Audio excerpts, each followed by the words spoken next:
Welcome to the Redacted Culture Cast. This is episode 61, and the guest I have today has had experience that spans more than just one realm of this culture. Although I always let you introduce yourself, so go ahead. Hey, what's up, man? I really do appreciate you having me on. My name is Justin. You'll find me on the internet as Controlled Pairs, and yeah, I'm kind of a professional nerd of sorts. I have a background in military service. You and I, share some lineage in our own backgrounds, and been at that for 10 plus years. And on the side, I'm an avid gamer, and I make online content in the digital space, mostly focusing on combat simulation, tactical shooters, PC games, and you know it's a big chunk of it's entertainment. A lot of it's applying things that we've learned in our own experiences to a digital environment and looking at the ways and experimenting with the ways that we can use those digital products to experiment and develop TTPs and just have fun. Yeah, before we get any further in, I'm just going to do the plug for how things go. And so, if this is your first time listening to the show, thank you for joining us. If you want to support what we do, merch is available at redactedllc.com. There's a merch page. We're in the heat of season 1, Operation 2. So I hope you enjoy that if you figured it out yet. Other than that, we just started a locals page. That's redactedculture.locals.com. But other than that, let's get straight into it. And I want to jump right into that angle of like the interaction between video games and gun culture, because I think of two really key examples of how I think you can kind of gain lessons or like look at people and how they think in video games. And one of them is, for a very casual sense, this Call of Duty Warzone game. When I say this, it's not like I don't play it, but like. Yeah. The Call of Duty Warzone is an interesting game because like the meta weapon is the meta we see in like equipment gear is like it's something that does a decent best at everything. And you really see how like people approach problems like moving from a rural area to an urban area with a high risk reward thing. And so like I know that there's a certain line that you don't cross when you talk about video games in real life, is that you don't cross the idea that, well, if it's right in a video game, therefore it's right in real life. Maybe it's a tactic or a piece of gear, right? So like, I bought my first handgun a long time ago because it was inspired by a video game, and well, it turns out it wasn't really what it was. Yeah. But like, how have you seen that? How do you portray that? How would you describe that like interaction between being both a professional or being a professional or having professional background in the military, but then also playing video games and seeing the connection? I think I became interested in games and service kind of about the same time. And then on the gun side, like I grew up in a rural area in in Central and West Texas. And so I was exposed to guns pretty early in life. I was exposed to games, in my adolescence. I ended up attending it's funny looking back on it now, but I ended up attending a boarding school, military boarding school, in my adolescence for high school. And kind of all of those things kind of coalesced together, resulted in me ultimately choosing to join the military and do that as a career. And then, continued gaming and continued shooting throughout that entire time.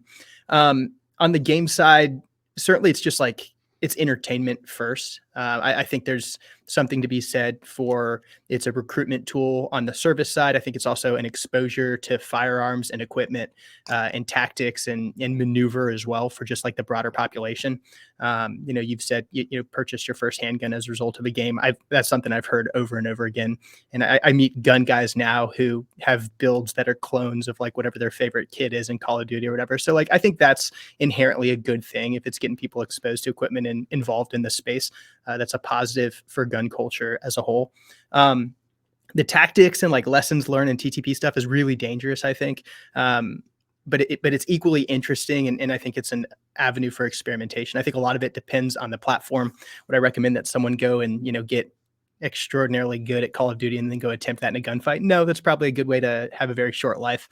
But there are, I think, digital tools. Some of those are games, some of those are simulations that are designed more for experimentation, more for TTP development. The Department of Defense, of course, uses digital simulations pretty ubiquitously to develop tactics and figure out what combination of forces and force ratios would be successful in different conflicts. And we see some of those tools that are being used in the Department of Defense matriculating into the civilian market. And in the content that I make, a lot of it's more centered on the latter. Still certainly have a good time playing those games. It's still certainly entertaining. But I've found over the last few years, kind of my interest has more migrated to the simulation side more so than the kind of casual gaming side. Okay, so then we're gonna have nothing in common because I am a filthy casual. Just nothing in common. I mean, I'm still playing on a console, so good lord. What will I I've do? still got a console upstairs. It's all right. I still get a couple hours of Call of Duty in, every once in a while. Thanks. I won't take that as condescension. But that being the case, so I'm gonna describe this and tell me what you think about it.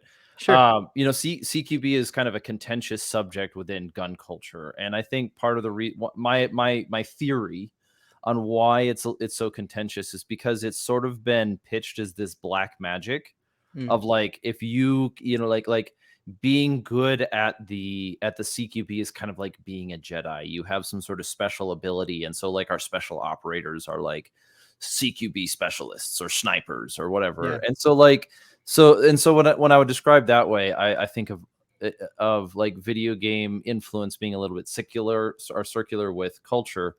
But then also, as an example, games are based on a well-performing military style shooting game has to have some sense of what people call realism. And realism is a tricky combination of aesthetic choices and gameplay mechanics that mimic what people think is real.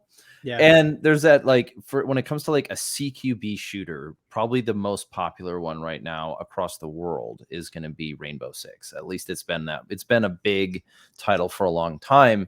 And you see this thing, I've seen this thing pretty common that separates kind of two tiers of players, is that the players who are a little bit better off approach doorways with their optics up, ready to shoot. They're already aiming down sights. And as they either break a threshold or they move around a piece of cover, they're already bringing their firearm up, or they already have their video game weapon aimed down, so that they're one step ahead. Whereas, like newer players tend to rush through the barrier and then look through their sights. And that seems to be like, it's a really good way that I've seen that like application to real world, is that that same kind of principle applies in the real world of, what am I focused on? Am I focused on being effective in engaging my opponent, or am I like trying to get into the room and then do the thing? Have you seen that like portray anywhere else?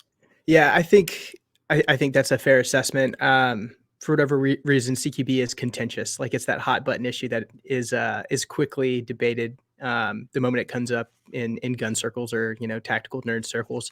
I think there's certainly there are some games and simulations out there that do a better job of simulating it or representing something that approaches realism or authenticity. Rainbow Six is like it's a popular title. It went huge on like the esports scene in the latest like installment, Rainbow Six Siege. There's some other games out there that I think do a little bit better, but there's no doubt like a correlation between success and in those digital titles and what we would call just like executing basic fundamentals and providing security and keeping your gun up and leading with your muzzle. And whereas like in that digital space, in that like two-dimensional space, working like a mouse and a keyboard or a controller, are you going to develop the skills necessary to enter and clear a room? No, you're not. However, you will look at a threshold and it won't be a foreign thing to you. I think your brain begins to develop certain pattern loops and identify threat spaces a little bit better the more that you see them. And if that's in a digital environment, I do think that some of that translates over into the real world. But again, like that digital space where there's no consequence, you're not getting hit by a sim round, you're not getting recocked in a live fire with First Sergeant yelling you from the catwalk, you're not dying in combat. Like, when there's no consequences, you also have the freedom to develop very dangerous habits. And so I would be very hesitant to encourage folks to play a bunch of Rainbow Six and then go get in a gunfight, Yeah, generally speaking, I think most of gun culture has matured past that stage of like, just because you're good in Call of Duty doesn't mean you're good in the real world. Like, I'm actually relatively confident that I'm a better shooter in the real world than I am on video games. Okay, that's big. Uh, well, I mean, the probably because I change video games every so many Yeah. months, but I've been shooting an AR-15 for 15 years or 14 Yeah. years now. So like, or some variation of it. So like, you know, it's not quite riding a bike. It's that like, well, you know, in the last 15 years, I've played a Halo game, I've played Destiny, I've played Sure. Call of Duty, I've Yep. played Elder Scrolls Morrowind, I've Mm. played, you know, and so like I've played different games, but like I haven't I haven't, but I've used not one M4, but I've used an AR-15 style platform for Yeah. 15 years, and so Yeah. like, you know, and focusing on one set of principles, whether it's shooting competition or hunting focus or something like that, Sure.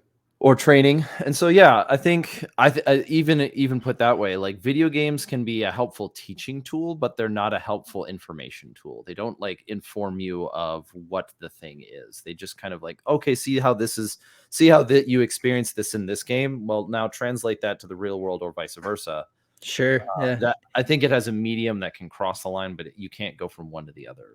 Yeah, it's helpful. Like it's a tool. In some of the stuff that I've focused on, really over the last couple of years, there's this little project on PC called Door Kickers, and it basically gives you like a top-down isometric room with like the or view with the roof cut off of a structure, and you can individually control the movement paths, weapon systems kit, and everything of like this group of assaulters, and you basically have perfect situational awareness, but it turns into this big CQB geometry problem. And where Mhm. I've found value in relaying that information to my audience is like, hey, you're not watching these videos doesn't, necessarily teach you how to go do CQB, but it does show you like a window into my brain. And like when I see this problem and I see these geometries, it helps inform where I'm, putting my isolation, putting my containment, which side I'm breaching from, with what method, and then how the clearance proceeds from there. So it at least kind of gives you a window into like what that tactical decision making could look like and the type of problems that you're going to encounter, and kind of helps set some of those patterns in your thought processes.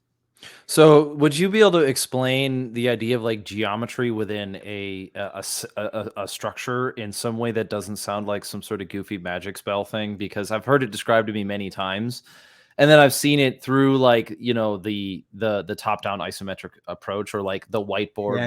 with the square, and you're drawing Yeah. where people go and points of domination and all this stuff. It just sounds like something people I'm not saying it doesn't have any validity. What I am saying is I've heard it stated in a way that it's supposed to be like, you know what I'm talking about? It's geometry, and Mm. then going, no, I have no idea what you're referring to. I'm Yeah, I not think like I'm not it engaging. turns into like this like tactical gobbledygook that means nothing, and people just pontificate with words that sort of exist but sort of don't exist to try to do more in pressing than they are trying to like actually communicate. And yeah, geometry is definitely one of those words where it sort of has meaning, but only in context.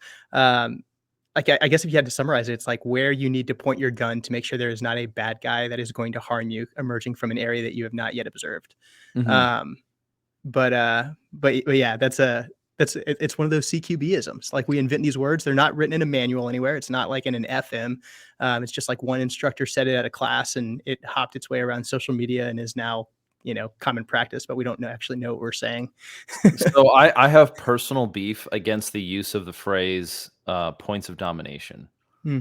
I have a personal beef against this idea of like strong walling versus points of domination, and Yeah. and perhaps it's the argument that goes between the two. Because and to let me explain, I think that when we talk about points of domination, we tend to talk about it as in like this is what it looks like, so you get a go in the shoot house. Yeah. One guy walked down the wall and he cleared the dead zone, and so we're good, or he cleared the danger zone, or the red, whatever the Yeah. terminology uses Dead now. space, red zone, whatever it is. Yeah, yeah, yeah. Whereas in reality, I think in the real world, that like what it's trying to do is trying to condense a principle Hmm. into like a catchphrase that gets then turned into a quotable phrase. I mean, you could also take your name, like controlled pairs make sense when you understand how you shoot and how you unfortunately, or Sure. how you use bullets to do the thing that they're there for. But like you can also boil that down into a meaningless phrase. Mm. And so like I when I see this issue with like the points of domination is dude, you know what a room looks like. People, you know what a room looks like. There's going to be furniture in the room, and people will hide behind furniture, right? Yeah. it's going to happen. So instead of trying to do a points of domination, it's a, okay, you've entered into a room and now you need to figure out, but the room isn't clear because there's areas you can't see, and you have to be able to make a decision and communicate with your team without like being predictable by an FM, or being FM like a field manual, or by being, doctrinally incapable of making decisions because of analysis paralysis. And Yeah. so I think like one of the challenges, because points of domination is certainly a military term. Mhm. And I think like one of the challenges inherent in military training is like we're trying to mass produce people who do things the exact same way, because you're managing at scale and you have Mhm. to teach these like, CQB is dangerous. Obviously, it gets more and more dangerous when you're teaching 18-year-old privates fresh out of high school to do it, and it's the first time they've ever held, an AR platform, and Or a you're training saw. them. Yeah, and you're putting these young people into rooms with crew serves or belt feds, and saying, "Go get them, boys." And so, yeah, you do a lot of things for the sake of being able to repeat the same process over and over again. A lot of it's influenced by safety and simplicity. And that young private has to be able to go out to the force, fall in under a team leader who's only senior to him by, 2 or 3 years, and repeat that process over and over again. But yeah, there's inherent risk in adhering to any dogmatic system that Mhm. is not problem focused, but is instead process focused. There's no doubt of that. Yeah, I know we were talking about this briefly before, but another issue that people run into with the CQB thing is one format of how the Dunning-Kruger effect is described, and that is the, like, you get your first little bit of experience, and then you think you got it, and then you realize you don't, so you kind of get pushed back down, Oh and yeah. then you go up the second slope of capability. And I mean, that also has kind of a correlation. I think there's an easy correlation of that to video games as well. Is that, like, you may be the best in the casual lobbies, but once you get into Yeah. the professional lobbies, like, Sure. it's an entirely different game. Like, there are people that I could play a game against and I wouldn't know whether they're cheating or they're just that good. Yeah, and I think there's a parallel. I mean, in a lot of kind of the things that I'm interested in and where we share interests, it's true of gun culture as well. I was much more like soldier and nerd before I was like gun guy, um, and really like I grew up shooting bolt action deer rifles and killing deer with my dad and shooting doves in like fields in Texas, and that interest didn't really mature into quote unquote tactical shooting, if you'll forgive the usage, until I started, to serve in the army. And then after exposure to those types of platforms and getting out to the range a little bit, and then going to units where shooting was a priority rather than, an inconvenience, and shooting a hell of a lot more and being surrounded by guys who shoot a lot, that interest developed. I started buying my own firearms. I started training a little bit, on my own, but that was all very much secondary. So by the time like I got more interested in firearms outside of the military, I thought of myself as having some requisite level of expertise, because after all, like I was working in some of the most elite organizations in the world, surrounded by the best shooters in the world, so I thought, and training at this really high level. And while some of that was true insofar as like I was surrounded by very talented people, that doesn't magically mean that like I had this superhuman ability with a firearm. And it wasn't until I started like going to the local range and training with civilians and folks that are doing this as a hobby and putting a lot more rounds downrange than I was at work, Mhm. that I realized like how far I really had to go to achieve a level of proficiency that I could be satisfied with. And I'm certainly not even there yet. Yeah, but so that like the whole Dunning Kruger thing, it's rampant. Yeah, and hopefully, like, there was I had a fellow on the show a while ago, and his name was Austin. He introduced this idea of, like, called tactical maturity, and we all know that the word tactical is a Yeah. little cringeworthy, but yeah, you got to use it every once in a while. And he was talking about it in a reference that, if I can remember it correctly, was something like, skill is being able to do the activity, or having, being able to do different things, whether it's a speed reload or a tactical Hmm. reload, or a deliberate clear versus a dynamic clear, or whatever the words that, when you have Yeah. options, right? Yep. Whereas, like, maturity is like being able to being able to approach the problem and pick the right solution, and being able to decide between multiple options. And so being able to effectively decide between multiple methods of accomplishing a task, and being able to effectively choose the best one. And then when that like when it applies to gun culture, I do think that I am seeing more maturity being approached to it, where Mm, it's less about headhunting Instagram to find somebody who did something dumb and then sending it to all my friends and say, look how dumb this guy is, and more about like trying to figure out how to do it and then like maybe doing it in your house or whatever environment you're at, and I think yeah, we're trying to move away from that guy doesn't know how to shoot at mentality to the how do I figure out how to do this, or and yeah. not do this like enter through a doorway, but like train or do something more than just flat range stuff. And it's good, just it's a process, it takes time. Yeah, no, I think that like that natural maturation of the culture is an inherently good thing. I think Mhm. that people who claim to have expertise should be held to high standards. Um, that does not mean that every clip you find on social media should be, subjected to just indiscriminate roasts by folks who aren't entirely qualified to do the roasting. But I certainly think that trying to find the good in what is being shared online, pursuing those individuals who are openly sharing information and encouraging growth, and providing, not just oratory but and rhetoric, but instead like practical steps that you can take to improve your capability, get your hands on the right stuff, and use it appropriately. Um, I'm seeing that trend as well, and I certainly think that that's definitely a good thing. Yeah, I know Orion Training Group, amongst others, are opening up their classes to open enrollment. Hmm. And so you're seeing like CQB oriented classes to a a larger audience. Let's just call it an audience, even though it's a larger set of students. And like if you look back at 2015, there was a pretty hard door. There was a pretty solid wall between Yeah, what instructors taught civilians and what they taught, professionals, right? yeah, And that Berlin Wall has kind of come down in yeah. this, It certainly seems so.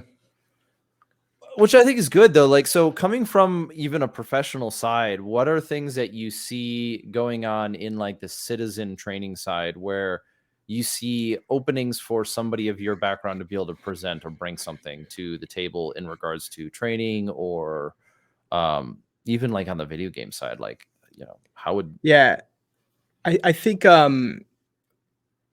there's, I was humbled very quickly when I saw proficient civilian shooters out shooting guys who I thought were like top tier. Mhm. Um, and so I think like the value proposition from the military side is everything else. Sure, there's some world class, shooters in the service, and there are other guys who are doing it on their own time, or they're coming from elite units or special mission units, and they'll always have their place in like the marksmanship realm. But the skills that are universal in the military are it's the other stuff, like it's the small unit tactics, it's the field craft, it's the operations process and intelligence collection and information operations, and sustainment and logistics and transportation and communication. Like it's all those other warfighting functions that are second nature to the profession, that are rarely exposed on, that civilians just don't have access to, because there aren't any parallels for the most part, or not many parallels in the civilian world that are doing those things in a way designed to win conflicts. Yeah, I think the idea of winning a conflict even then kind of gets in the way, because I don't think people are going to a training course to go win, No. right.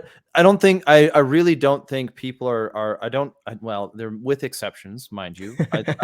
I generally doubt people go attend a training course with John Lovell, core precision. Wait, I think Yeah. it's core perform. I'm getting a name mixed up.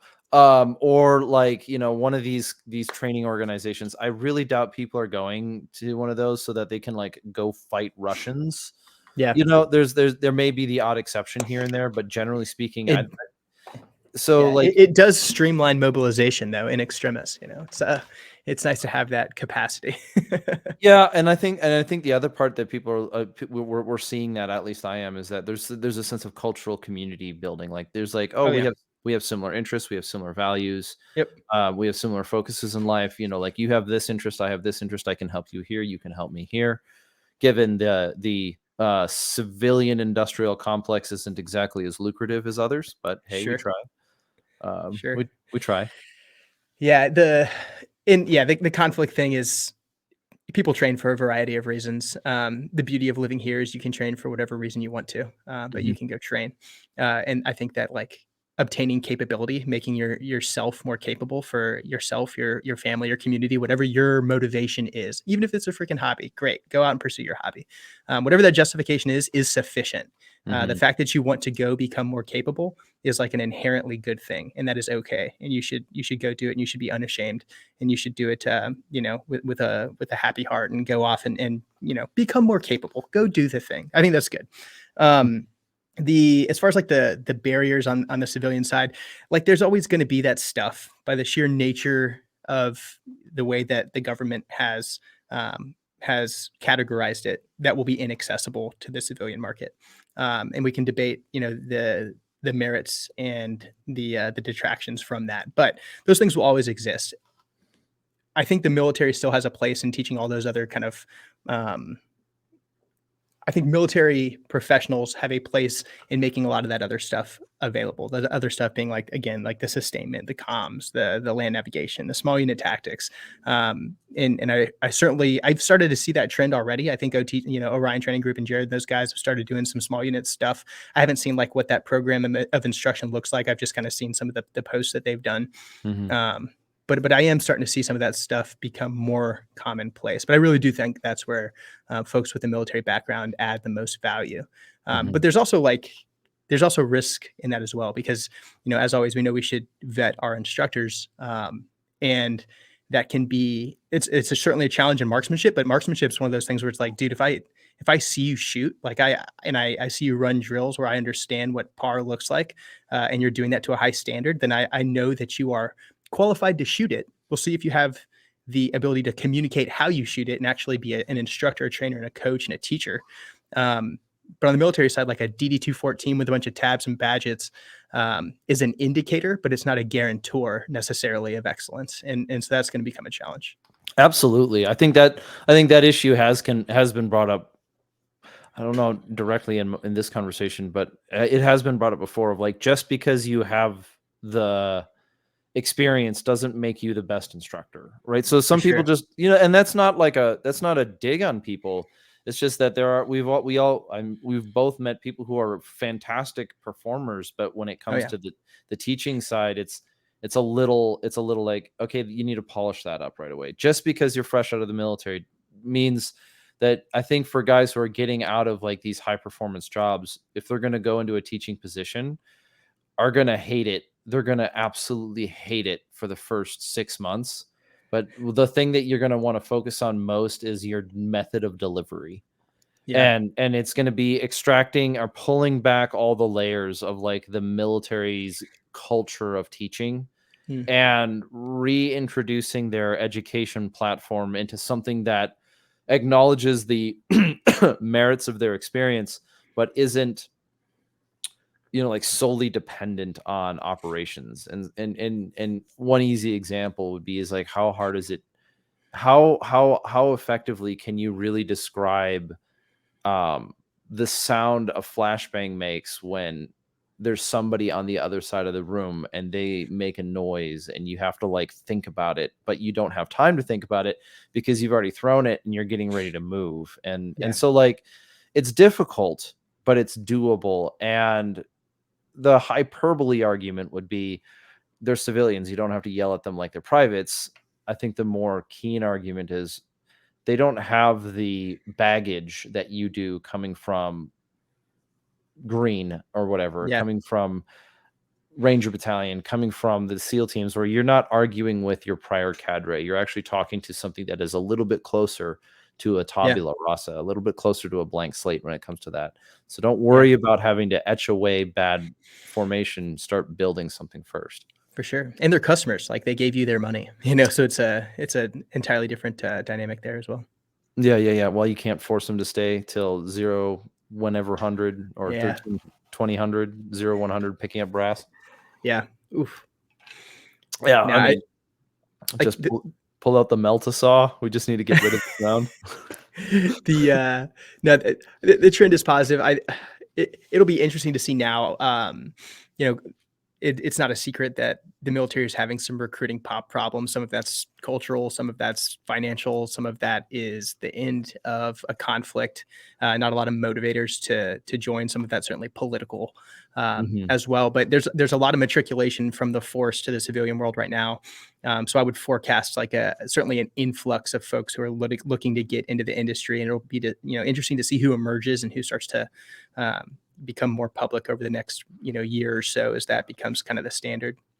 Yeah, I hear in different forms of conversation that well, when I mean for different, I mean from like somebody like Tim Pool mentioned every once in a while, or Joe Rogan, or who else? I mean, it's just a political talking point right now that the military is having difficulty recruiting, and I think like it's a convenient subject for people to bring in to plug in their certain political position, which Sure. whether it's true or not. But I remember when I joined the military, I wasn't. I don't want to say I was politically motivated. I was more looking for like I wanted the sense of adventure and the skill Yeah. sets and the development, and I didn't want to go straight to a desk job, which irony, I'm sitting at a desk right now, but Yeah. so there was I don't know. It's that my take on it is kind of fragmented. It's like it's because we're just depressed, dude. So Yeah, it's like it's so hard to put your finger on like what the issue is, why folks are less inclined to serve right now than other times. And I've posed that question in public forums before. Social media probably is not the best indicator, like broadly, because you tend to get a pretty segmented response there. It's difficult for me to put my finger on it, like where I'm at now, just because I'm not sitting in a recruiting station talking to young people coming in and asking questions. Um, but I do think we are kind of reaching the end of a period of conflict. We've been getting after it for 20 plus years at this point. The volunteers that we do have are tired. Those volunteers who or those would be volunteers considering service are seeing a conflict that was ultimately unsuccessful in many regards at the national policy level. People like to be on a winning team. But I look at historically, like the force levels throughout history, whenever an existential threat has existed, American volunteers have always risen to the occasion. I expect that would be the case in the future. I hope that we don't find out. But I am generally at ease if history is an indicator, regardless of whatever the national politics are of the time, when that existential threat does arise. People have always, come and volunteered. and adversaries have gambled with that in the past and generally lost. For Generally, sure. not every time, but generally lost out in the even in the short and long run. But I think that might like harken a little bit back to human nature of one of the attractions of being one of the things that I remember better fondly about being in the military was sort of letting the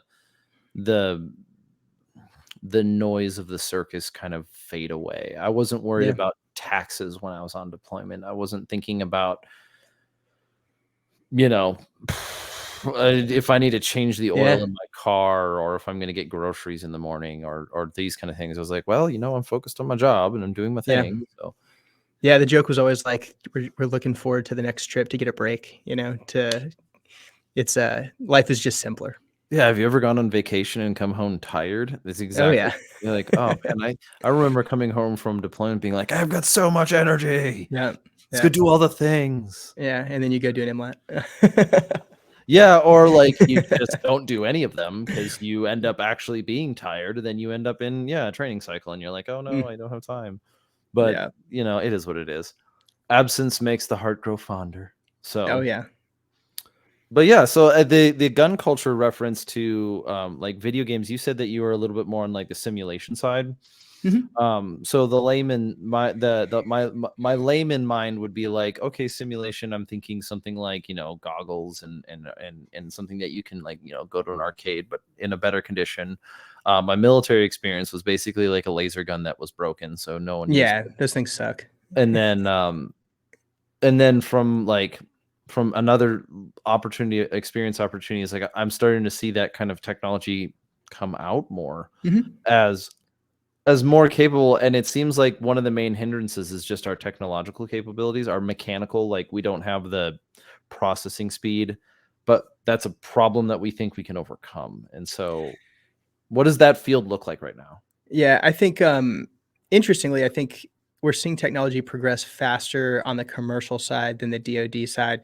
It just so happens that a couple nights ago, this past weekend, my buddy Taylor McCubbin, he's the CEO and co-founder of Chimera XR. It's one of these virtual reality training simulations. Their product is being developed primarily for law enforcement, military. They haven't ruled out civilian market later, but they're a startup and they're kind of just getting going. But his product's it's a pretty cool example of where the space is going, and without sounding like, I'm trying to shill my buddy's company, because there's a lot of other great companies doing the same thing in the space. This is just what I touched most recently. So but their product it's an Oculus Quest, so like a commercial virtual reality headset, and they use a replica AR-15, replica like mock-up pistols, proper weight, bolt cycle. If you need to change a magazine in virtual reality, you actually activate the mag release, swap mags, like the whole deal. And their simulations are focused around high threat scenarios for law enforcement, military. So think, like a KLE gone wrong, crisis response stuff for law enforcement, be it, active shooter or de-escalation scenarios, shoot, no shoot kind of stuff, lethal versus non-lethal options. So in my mind, like products like that, and while the company is certainly in its nascent stage, the technology still has plenty of room to grow. You can already see the value of it. And I think the value of it coming from, my job in the military, I've been a leader since, it started essentially. And one of my primary focuses has been developing training plans and looking for innovative ways to get the guys the highest quality resources and training possible so that they can go be successful and come home safely. And so as an example with this kind of Chimera gig, picture yourself back in battalion going through like a CQB density. And you got to go out and zero your gun first. You zero your gun at day and you night, and you do some PMI with your team leader, your squad leader back in the cages. Then you go out and you do your CQB qual day and night, and you have to go, shoot and make sure you're safe to go in the shoot house. You might do a rural or an urban qual as well, day and night, to make sure you're good to go. Then you go to the shoot house, and maybe before the shoot house, you put out some tape behind the cough and you knock out some tape drills and you rehearse your, BD6, Battle Drill 6 stuff. And I'm sorry if I get into the jargony shit, I'll try to stop it. Then you go out to the actual, shoot house, and you go through a walkthrough and a safety brief, and then you go through a blank iteration or a sim iteration with UTM rounds. And then after all that, you finally do your one live fire iteration where you actually get to do your ballistic breach, do your, explosive breach, go through, shoot live rounds, clear the room, and then recock. And then you wait for the sun to go down, you do it again at night. So you've just put in like a week plus worth of marksmanship and maneuver density, culminating in what might be 2 live fire clearances of a shoot house. So where I think there's room in the digital space is adding complexity to those scenarios and rehearsing the decision making, and just significantly increasing the number and the complexity of repetitions before you go live, to the point where I think there will be a future. Live fire training is never and should never be replaced by digital ever. Force on force similarly should never be replaced by digital. But I do think that in a training cycle that culminates with those inherently dangerous evolutions, you can get a lot of reps and a lot more complex stuff digitally before you go live. So maybe that shoot house is recreated in a digital space. Your shoot, no shoot targets move every time you do that repetition. You add targets that are actually moving in that shoot house, and you do all your rehearsals in that shoot house. So we maybe one day get to a point where rather than going out and doing a dry iteration in the shoot house, your first iteration is live because you've done it dry virtually 8 or 10 or 100 times, whatever the case may be. And there's obvious applications of that same kind of technology in a deliberate kind of target if you understand what the target looks like, and you can build a digital mock-up and do rehearsals prior to execution. So it's pretty interesting to see where that stuff's trending. So like as a private, one of the things that I found frustrating, and this is probably, and this would be, you've got more years in military experience than I did when I got out, but even being like a young enlisted fellow, one of the challenges that I saw that I would find frustrating was that like it at times I would see, at times it would look like that the the leadership was more concerned about safety Mm-hmm. than whatever else was the focus. Like like in a training example, let's do the shoot house as an example. It's like they're more concerned about it being a safe training environment than an effective training environment. Yep. And like this is one of those things that like very quickly becomes contentious, I think, because well, like you could come back with a you know, like a witty quip and say, well, if it's not safe, then people don't go home and then training's a failure. Like, no, that's not what we're talking about. It's that when the obsession with safety starts dictating the training method so that your training scars become so ingrained because you're concerned about safety, that you start making errors, you know, on Sure. the field. And like there's this often cited, and it's possibly a little heretical, but there's this often cited event where like you had the LA, I think it's the LA police officers were using revolvers, and then there was a shootout. And I know this, you know, it's like sometimes it's the North Hollywood shootout. And the reason why I'm being a little vague on the specific details is because I actually have heard multiple accounts, and I just haven't done the research. But the point is that I've heard the story more times than I've actually looked into like the exact event, but the story remains consistent of officers were training on a flat range with revolvers, and every time they would shoot the gun, they would empty the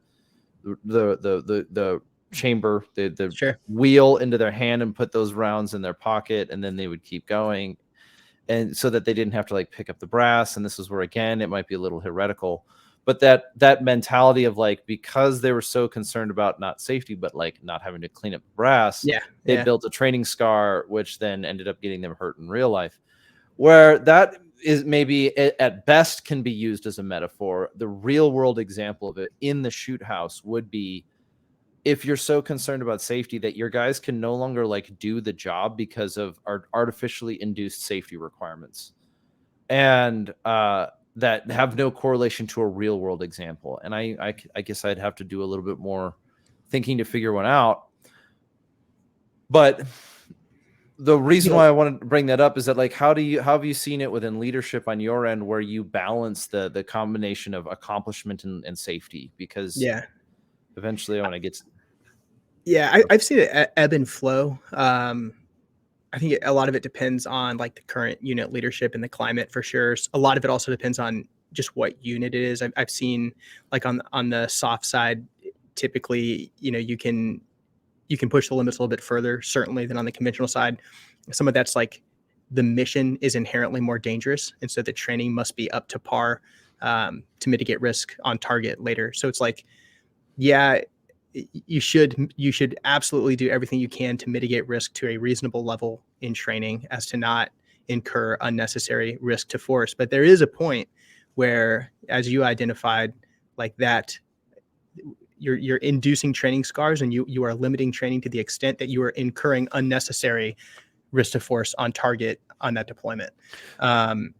And so like that is no doubt a balance. Like ultimately those decisions in the military side come down to like the commander level, depending on what risk is incurred. That might be at the company commander level, might go up to the battalion, might go higher.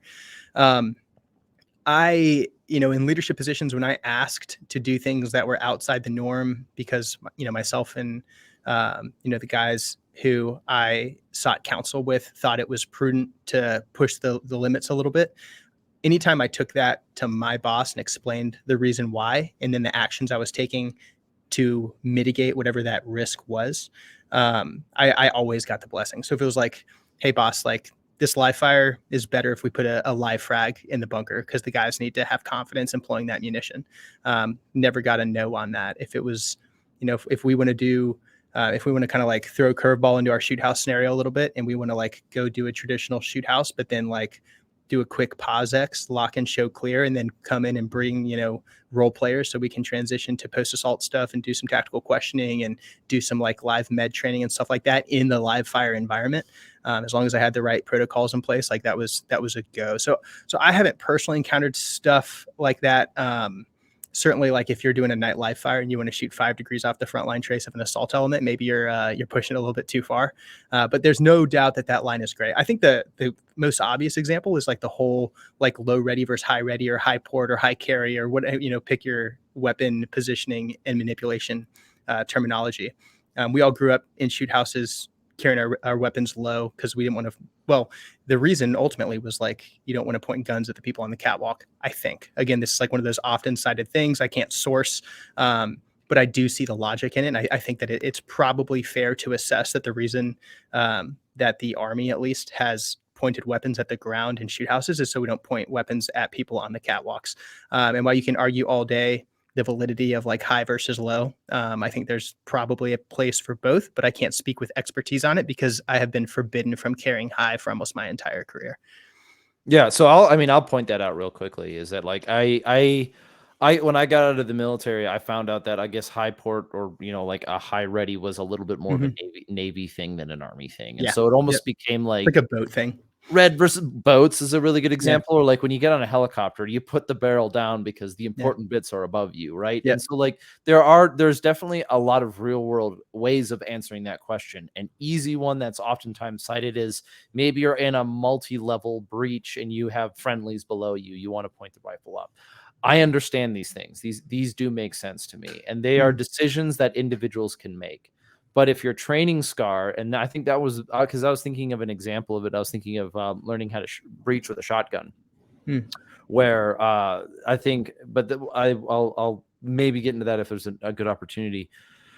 But the high port versus low port, going on the civilian side is, and being on the citizen end, it's like I have very much so appreciated being able to switch frequently between the two appropriately and not having to worry about catwalks and people yelling because they're yelling at me because I'm pointing a gun at them while yelling at me while I'm supposed to be doing the thing down here on the CQB floor, which is valid because if I can have enough situational awareness, I know another dirty term, to pay attention to the guy up there yelling at me and what I'm actually supposed to be doing, generally speaking, my RAM in my brain is probably big enough to handle it when I only have that to focus on. We want that to be the case.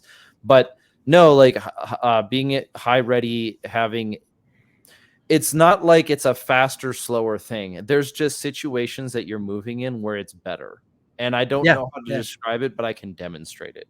Like being able to oftentimes like being the one man, if I know I'm button hooking or I know I've made certain decisions or being comfortable doing both is really the end goal is that it almost goes back to that kind of martial artsy jargon that's like it's an extension of your arm. Like I really want to be comfortable with my tools so that it doesn't matter whether I need to bring it down or bring it up. Bringing it down is okay. They're just both okay.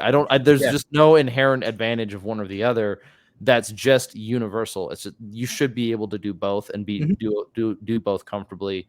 Sometimes if I need to get really, really close up on my buddy and it's a tight space, that barrel's going up because I can hug you and keep it crooked in my arm. And it's just like little things like that, like be able to do both. Yeah, absolutely. And make decisions. And so that's a training SCAR for sure. Yeah. And I think it's another one of those examples, like you take that scenario and then like you copy paste it into a digital environment and the risk or whatever pretend risk we're assuming by like pointing your gun up instead of down is now gone. So it's an example of like one of those ways that you can rehearse those things that perhaps are not commonplace or permitted under live conditions because of the risk. Yeah, and it also it also irks me a little bit, just a little bit, that we have this rule, this rules of safety of like never point your weapon at anything you're not willing to destroy. Don't flag your buddy. And when you get that like don't flag your buddy mentality, I think there's an extremely clear difference between moral and accidental. Like, and I don't mean accidental as in like lackadaisical accidental, as in like it grazed his fingers. Like, okay, like, I'm sorry, I was throwing a flashbang, the weapon was on safety kind of thing, right? But like, and so what that looks like to me is what that really looks like as far as like a training mentality though, is I really want to be confident enough in my team where if I know that he's not actively shooting at something, he's not going to accidentally start shooting up here. Murphy's Law will play an effect. So I'm going to add safety precautions like putting the weapon on safe, not having my finger on the trigger. But I would really want to spend more time focusing on getting my guys up to that proficiency level where 100%. I'm comfortable with my privates high carry or low carry. And then sure, when we're in a shoot house with cadre above us, don't point it up. Okay, that's fine. But when we're alone, both is acceptable. Yeah. And Yeah, so absolutely. I want them to have that confidence in their capability with the tool and the technique and the environment that they're assessing, their ability to assess the environment, that they can do that. The frags is probably a really good example. I can't remember the last time I threw a frag. Yeah. Yeah. And it's important too, because like you don't want to do it live in combat for your first time. I I'm sure there's instances of that out there, but it's not oh desirable. I'm sure it's not. I think I've only thrown like 3 or 4 in my life. Yeah. They Yeah. scare me, but Yeah. I'm intrigued by it. Like, you For know, sure. a civil, like I cannot imagine what it'd be like first of all, never been in the military and being like, I have a frag grenade. Yeah. I don't Uh know if you'd fully appreciate what you're holding or the the risk that's in your pocket. that's a Um, really good they point are because generally safe. You know, they've got yeah, a thumb safety and a spoon and a pin, and it works generally as designed. they don't But yeah. accidentally go off, but I mean, it's Yeah. just like it's like the joke of like if I ever had, I think about it myself now. Like I don't have young kids right now, but Mhm.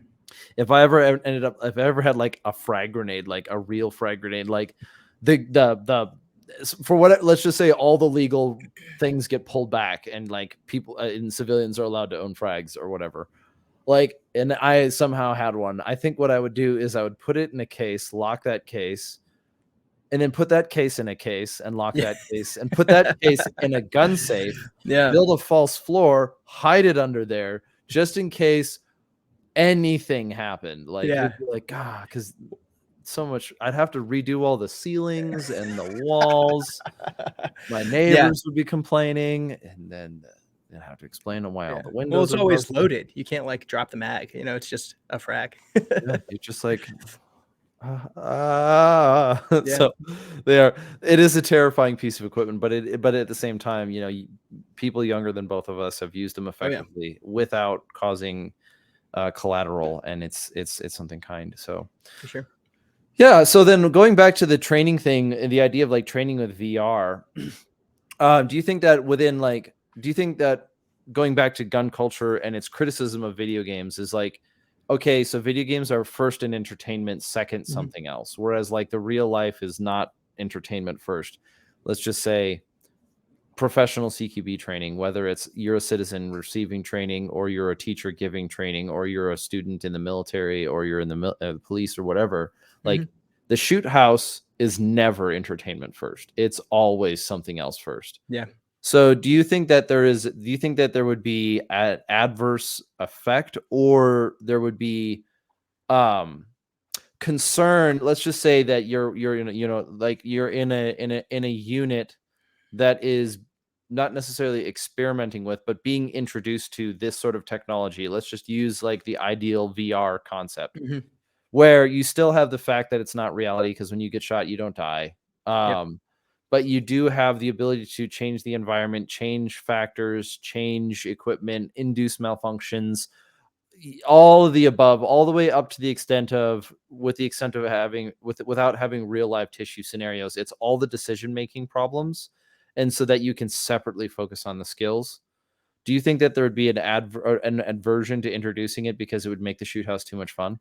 Um, and that's I've actually I have had this conversation or elements of it before, and it's like the whole fun versus training. I don't think you have to make training fun.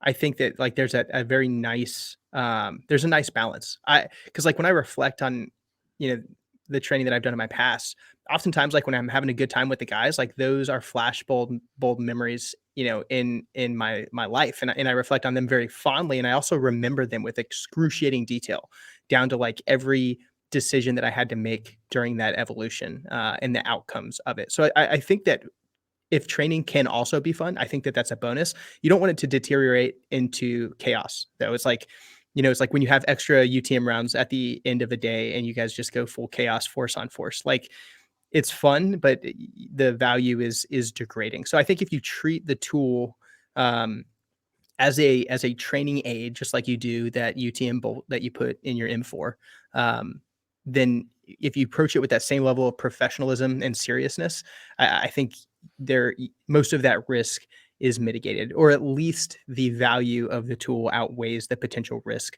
of the fun factor degrading training or causing bad habit development. But you just have to approach it professionally. A lot of it's like there's a certain barrier to entry. There are plenty of nerds among like the armed professional population. Um, but there are not so many that like if you introduce a VR headset to every platoon, everyone's going to immediately have the ability to like throw it on and know how to use it. So like there's a barrier to entry factor. You got to learn the new technology. There's going to be guys who are just like averse to it inherently because it's new and different, and they have preconceived notions about what the technology represents or what it's capable of or what it is. I'm of the belief that like given the right technology, if you introduce that to it should sell itself. Like I should be able to hand a ranger squad leader a piece of training equipment and be like, hey man, this is generally how it works, let me know what you think. And I should have to say nothing more. And if he finds himself in this digital environment that has a lot of like inherent benefits, it should be clear. He should be like, all right, I need this for all my guys, we're going to start running reps like right now. And so when we get to that point, I think that's like when you can say it's like safe to introduce to the broader population. But I think there's also stuff out there that's like good right now. And when you migrate over to the civilian side, like we talked about how tough it is to get, CQB training is becoming more available, but it's still expensive, and there's still limited numbers of open enrollment courses. There's very few SUT courses, so there's already digital products that let you go do that stuff. SUT stands for I Small actually tactics. okay, yeah. Like I pulled out Yeah, like my stack yeah, of like, okay, I don't remember this yeah. word. Yeah, I'm not just actually general small unit tactics, like you're just patrolling and patrol-based stuff, objective rally point stuff, recon, ambush, raid, like basic squad attack, break contact, like moving in fire team plus size elements. Like those things there's not a whole lot of open enrollment courses floating that stuff. But if civilians want to get hands on that sort of things, there's literature out there to get schooled up on it. You probably have acquaintances who are at least familiar, whether or not they're subject matter experts or have at least been exposed to it. And you get that group of guys in a digital environment, and you can have a blast. Like I work a lot and I do this like side hustle thing for entertainment on the side because I enjoy it. And I'm also a dad, and, I've got 2 kids and my wife. So I'm very busy, but I still find, enough time to probably an hour plus a week, be able to go into virtual reality and get reps in with my friends. Sometimes it's fun. Sometimes, we take it a lot more seriously. We use it as a training opportunity. It's given me a chance to like really introduce folks, to that environment and say, hey, like this is how, like when I see this door or this room, this is like what's going through my mind and how I'm approaching it. The door handle's on this side of the door. So if I have the opportunity to stack on that side of the door and work it from this way to reduce my exposure, like that's how I'm going to do it. And you're in this extremely immersive digital environment where your full body is being tracked, and you're able to actually visualize and show, quote unquote students, friends, acquaintances, what's going on. And that's, it's silly, it's nerdy, it's a game, yes, but it's also the first time that these folks have been exposed to that sort of information. And I think that has huge value, for folks who aren't ready to drop $1,200 and go walk around in the woods for a weekend, with some of these open enrollment courses. The door handle side thing is probably it seems like a really good example of like it's just you can think about it, and that is another example of something that I've seen used as kind of like a wizardry thing. Like, Yeah. oh, how do you tell which way the door opens? Like, well, now that I've been doing it for something like, oh, it hinges. Okay, we're good. Yep. Or, well, I can't do it in here because this is my house. I know where the Yeah. doors are. I know Yep. how they turn. So like it's habit, but it's a good point of like, oh, the door handle's on this side. I know at least without figuring out if it's a hinge or hinge, whatever door, Mhm. I'm gonna prefer that side, and that's a Sure. good teaching tool. I think that's great. It's an interesting field because I wish it's something that I'd like to have more time in, but I like the accessibility of it is always. Mhm. I think maybe here's the question that I have to have answered: is the barrier to entry for a citizen I'm not saying top of the line, whatever Yeah, the just cutting like edge your stuff, basics. but like getting into the VR side, like what does that look like? What's the cost of entry for something like that? Um, it's not that bad, man. It is if you want to get like a portable headset that does not require like a super nerdy gaming computer that has like a bunch of lights and stuff flashing on it, like that's sitting next to me on the floor right here. You can get a portable virtual reality headset. The Quest 2 is probably the best option. I think it's like $299 right now.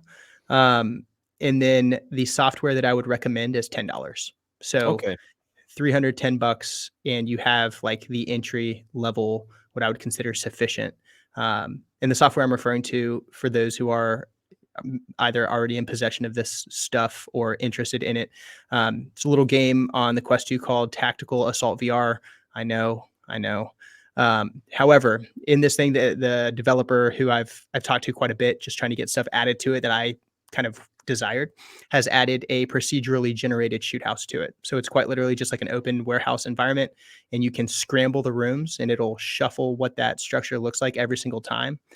So every single time you move through it, it is different, and you can add shoot no shoots to it. You can have targets that'll actually try to fight back and move around, and it's a pretty powerful little tool for a low cost. All right, sidebar question. What is something that you see in games, right? Mm-hmm. That you see very commonly in games that just like that doesn't correlate to the real world. And I'll go first. It's laser placement on guns. Yeah, Everyone puts it on the right-hand side. They never put it on the top. And I know yeah, I know and I'm saying this for a while when I was in battalion, I kept it on the right-hand side, and yeah, that doesn't happen. And so like yeah. go. No, that's a funny example. And some of these games are getting to the point where you can really like customize your build to the like where gun nerds are buying these games because of how customizable they are. Like I can clone most of my real world firearms in some of these games. So like if you're just like a gear gun nerd, like yeah, it's a great outlet for that. But um man, I think like some of the funny things that I think do correlate is like silly weapon manipulation and nod stuff. Um, like in VR, fumbling mag changes under pressure. Like you see guys like in a sim situation getting shot at and freaking out, and they're struggling to activate their mag release, secure a new mag, like get it in the mag well, send the bolt forward, and get back in the fight quickly. Meanwhile, like you take him to the range and the dude's a stud, but as soon as you add some pressure, it's like, oh shit, like this is hard.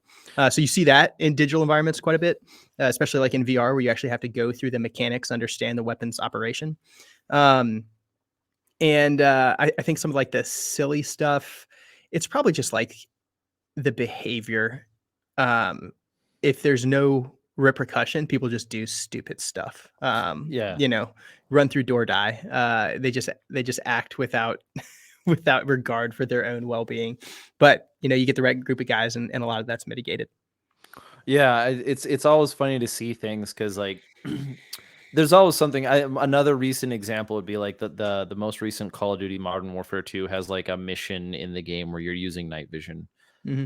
and and um and the representation of night vision is so bad. It's worse than the previous game. Yeah. It's got like this. It's like it's clearly it looks like they just kind of like did a black and white green wash or black and Mm. white with blue wash, so it looks like a pair of or a quad tube Yeah, yeah, yeah. white Foss. But then like every once in a while the color like bleeds through, and so you're like like It's a filter. yeah, right. Yeah. You've got the nods down. You look at a fire, and the fire is yellow, but everything else is bluish white, and you're like, ah, man, you really missed the ball there. But it looks cool. It looks cool. And yeah, a lot of times developers will opt for like the more aesthetically appealing option because it's easier to sell, rather than like a more accurate representation. Some people go the other way, and they will make it as realistic as possible to the point where it hinders the experience. Hmm. There's software where, you have to actually activate the safety selector to engage targets. So like, why am I pushing a button on my keyboard to, deactivate the safety? Like I understand what they're going for, but it's not adding anything to my experience. I never got into the hyper realism. I never quite did, and I know Yeah. that, and I'm not trying. This isn't like the derogatory of like the cringiness of things of like Mhm. You know, and I'm sure you can. I'm sure there are great. I know of people who like play with other people online, and they play like an Arma 3 or something like that, and they've Yeah, got like kind of squad designations, and like, dude, that's cool. And it's the same thing that you run into with the airsoft community. It's like, yeah, you know, you're dealing with people. yep, People do people things. yep. They vary greatly. They they vary greatly is one way of saying it, in height, weight, and demeanor. Yeah, yep. So that's it's always the way that it goes. Dude, I actually so you'll love this. In true form, I wouldn't say I got into airsoft. I have been to 3 airsoft events. And I enjoyed them. And it was one of those like friend of a friend kind of invited me out, and the first one I went to was at you've probably been there, Guardian Center in Perry, Georgia. It's a big federal law enforcement training facility that you've probably trained at, or maybe sister platoons or companies trained at. I had trained there before, but then I went back for this giant airsoft event, and wore basically like my privately purchased kit, like the same stuff I would go to the range in and train in on my own time. Took my little BB gun out there and did like a 300 v 300 force on force thing, and got introduced to some great folks out there. Admin results was out there, and mil spec, and like, so I got tied in with all those dudes. Had a blast just like meeting good people and hanging Mhm. out. Airsoft is like, we could do an entire another podcast on it. There's inherent advantages to it. There's plenty of cringe as well. I think if you just like accept what it's going to be and go with the right people, there's a lot that you can enjoy out there. So I had a great experience with that. I ended up going down to another event in New Mexico like 6 months later, and ended up running with the guys from Haley Strategic and Travis, and that's like, always had a lot of respect for him. It was great meeting him in person. Again, like, it's all about who you're with, and like going with those 2 groups of people to those events was like a formative experience in my civilian development as a gun nerd and a maneuver kind of enthusiast. So I would encourage folks, if they have the right group of people and an interest in going to do like what I would consider to be recreational force on force, and they can tolerate some of the no doubt questionable things that they will see, they will at least have fun, and there's a chance that they will get something out of it. They will certainly get some PT out of it, and they will have some kit adjustments to do when they come home at a bare minimum. Always. And that at a bare minimum is really hard to translate. Like, if you're gonna Yeah. go, so I've never been to one. I'm guessing the one that you went out in New Mexico was like Milsim West. That was so I've only done American Milsim, but similar Okay. kind of deal. I actually don't know the Yeah. factions. I don't know this. I don't know which Yeah, one, yeah, yeah. but it's Milsim definitely. West goes full LARP, like patrol base, like Oh, 24-hour ops, like night stuff, the whole deal. American Milsim's a little bit more casual. okay. You still get some day into night, but then you like have time to like go crush a beer at the Airbnb and like eat some chow and pass out for a couple hours and come back and keep going. Oh, okay. Uh, they're both good.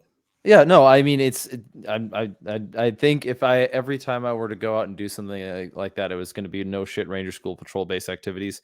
Yeah, I would probably only do like one a year, one or a couple yeah, a year, because it's like, it's great to do. But yep, the gear chant, because like, I'm guessing you took plates out with you, like, mhm, yeah, yeah. that's a It's really not. It's the whole deal.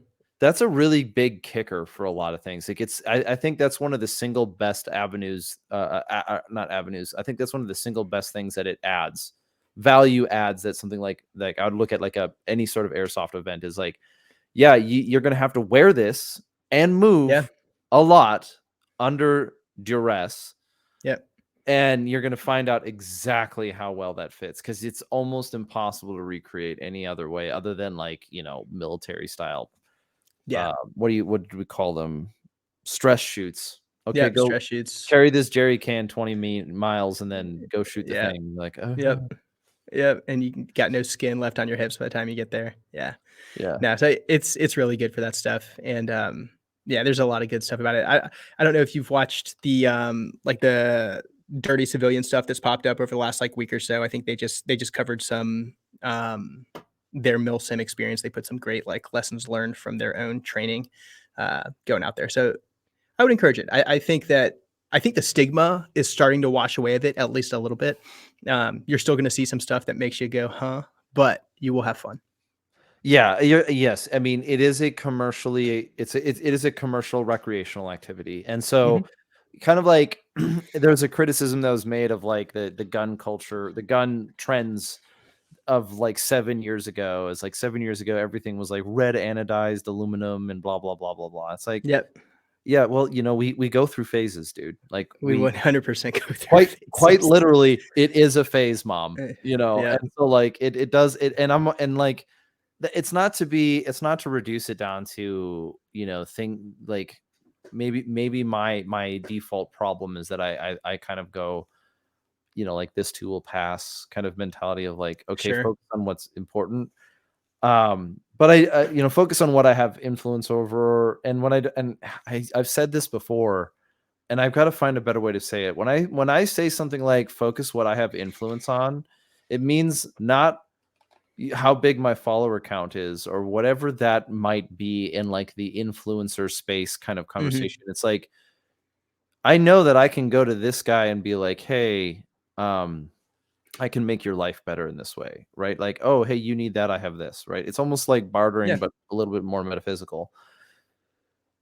And that's what I mean. Like I can make my wife's life better. I can make my life better. I can make my family's life better in this way. Yeah. I can provide in this environment, I can provide this kind of security. In this environment, I can provide this kind of thing. Whereas in this environment, I can't do anything. I can't give advice to Joe Biden, but I can be like, you know, I think I have a modicum of, I've been out of the military long enough where I think I could explain it to somebody who wanted to join the military. Like, these are some of the things that you want to pay attention to. This is what you're going to be. You might focus on this. Like, here's a 1 degree difference. Yeah. You're going to hear a lot of noise. Everyone's going to talk about stuff. And it's going to be important for you to start figuring out how to sort through the private news network. Yeah. Without being consumed by it. Like, Yeah. entertain it, but recognize, Sure. the private one company over didn't die of heat exhaustion. He just they didn't literally smoke somebody to death the last rotation. It's something that they say will be fine, kind of We thing. will survive, probably. Probably. Yeah. And even if not, it will be glorious. They will write Yeah, books exactly. about us, or at least an HBO series, and I will have no clothes the entire Yeah. time. Or someone will write our name in the bathroom stall. How often do you get asked about the military stuff? You've been away from it for some time now. I find myself, I have folks reach out pretty regularly. Usually young guys, occasionally older dudes. When I say older, like older in the I'm going to join the military crowd. So, mid to late 20s, asking about whether or not they should join. Like, do you ever get fielded those questions anymore? Ooh, anymore. It has changed. It has changed in frequency, but not very often. I'll say enough that I've been asked the question probably less than 30 times in my life. Yeah, So not as much. I think, or you could also look at my life in the last 3 years. I've been a little bit more public. sure. I think up until about 2019, I was generally a very private person. Hmm. I mean, it's like I went to school, so I did get questions there. I got out of the military, went to college, got asked questions there. Friends of friends, friends of family would ask. Or yeah, friends of family would, or, they're somebody they knew would ask. Occasionally I do get people ask the question, but not so much that I have had to have given any thought to like preparing an answer for it. Yeah, Like I know how I would answer the yeah. question, but I'm not weary of it at all. Hmm. Yeah, I think like I find myself getting asked it reasonably frequently at this stage. And I found the way that I answer the question has evolved quite a bit, like over the last, 5 to 7 years, I think, as I've just like matured a little bit. And I don't know. I'd be curious to see how you answer that question. But then I think on my end, I try to be just much more honest in the past. Like I was always bright-eyed and bushy-tailed historically. And I'm like, yeah, go get it, man. Like get your option 40 or 18X contract and just like get fit and keep your chin up and don't be, don't be weak and just like get through it and like go do the damn thing. But I've done some usually I don't know these people. And so like my response inherently, it's not necessarily canned, but it is sort of rehearse. That's the difference Um, between you and I. Is most of the people who have asked me that, I've at least had some form of a connection to. okay. Not Okay. like I knew them for 20 years or they were Yeah. friends of mine. Yeah. Not like that, but like I didn't necessarily have repertoire with them, but it was very much so not the case of zero, like out of the blue. Hey, do you Mhm. think I should join the military? Like that maybe has happened twice. Okay. No, that Mhm. makes more sense. The yeah, I guess I've just found myself trying to impart like the the gravity of the decision more so than I did, when I was a little bit younger. Because I think like young folks have, just like you and I did when we were young, had this like sense of adventurism and just wanted to go uh, live an exciting life and go see the world kind of deal and go to war and all that stuff.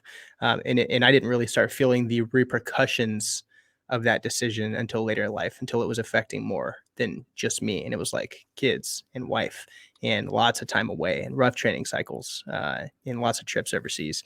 Um, and so like now I'm just much more careful, I think, with how I answer the question. And I don't necessarily know if adding that detail to my response to young people um, has the desired effect, because a lot of times they don't have that.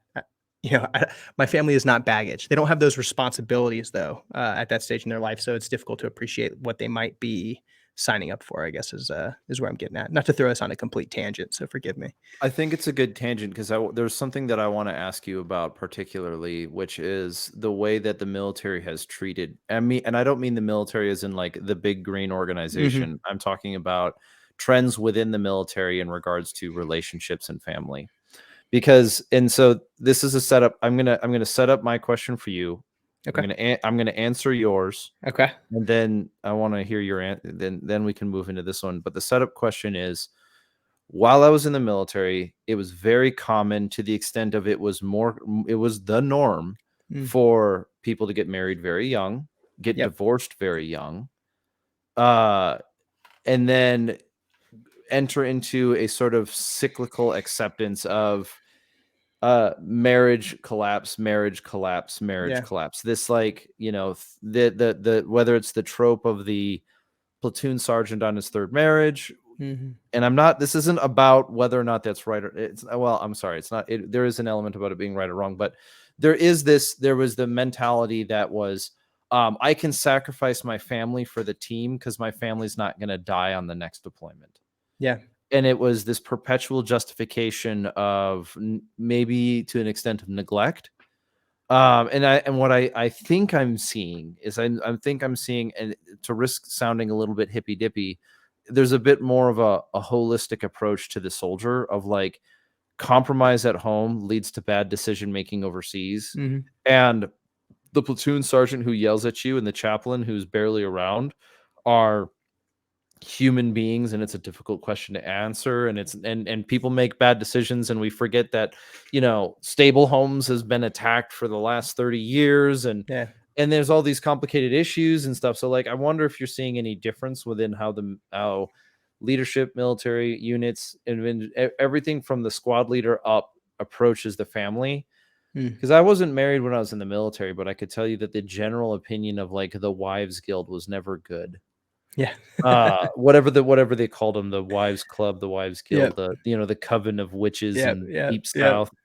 south, with exceptions. And I get to know a squad leader would eventually open up a little bit, and you get to meet his family and Sure. or our platoon sergeant, and there's always weird dynamics. I'm not going down Yeah. the full, Yep. Yep. it's all a Yep. big family, but there's definitely things like, you know the combination of youthful ignorance, and then like it's easy to justify.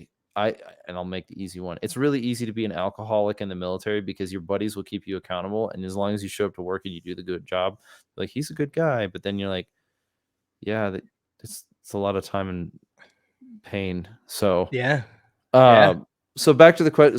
So while I'm setting that one up, Sure. family life balance, military explanations, goals, Hmm. objectives. um if you're familiar with Nathan Spearing, he left a very prestigious unit to raise a family. But that was a good example. So for me, how would I approach the question of joining the military? And the first, I think the first and foremost question is, there's absolutely no reason why you have to join at 18. But if you're not willing to join by your 20s, then it might, then I'd be careful. Yeah.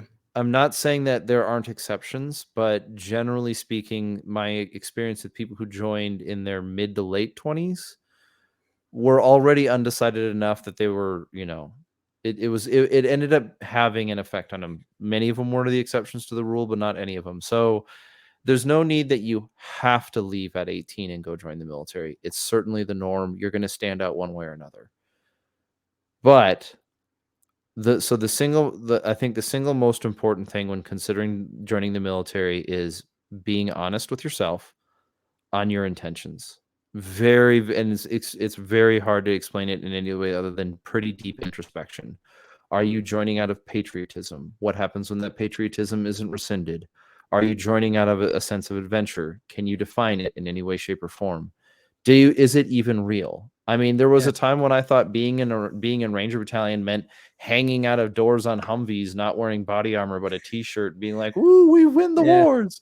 Like I was at 17, I didn't know what the hell I was talking about. And so like, was I corrected? Oh yeah, very quickly. And was I corrected before I got in the military? Yeah, very quickly. But I also remember the first time I put on body armor, and I was like, "This is going to kill me. This is so restrictive. It's terrifying." Yeah. So first one is that's good. Well, this is in like the IBA, like basic training. Oh yeah. Like, okay, now go do this obstacle course. And like, bro, you sized me like 3 sizes. I've got an extra large and I weigh 160 pounds. What are you talking about? Hey, look at that snowman.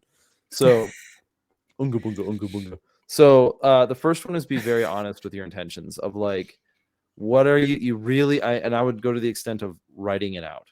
Write it out. What are the things that your goals are? Why is it that what is it that you're looking for? And then I would suggest there's enough people out there to you're probably going to get rejected a few times, but like look for somebody to give you some conversation about it, because there's more than one of us that are willing to do it.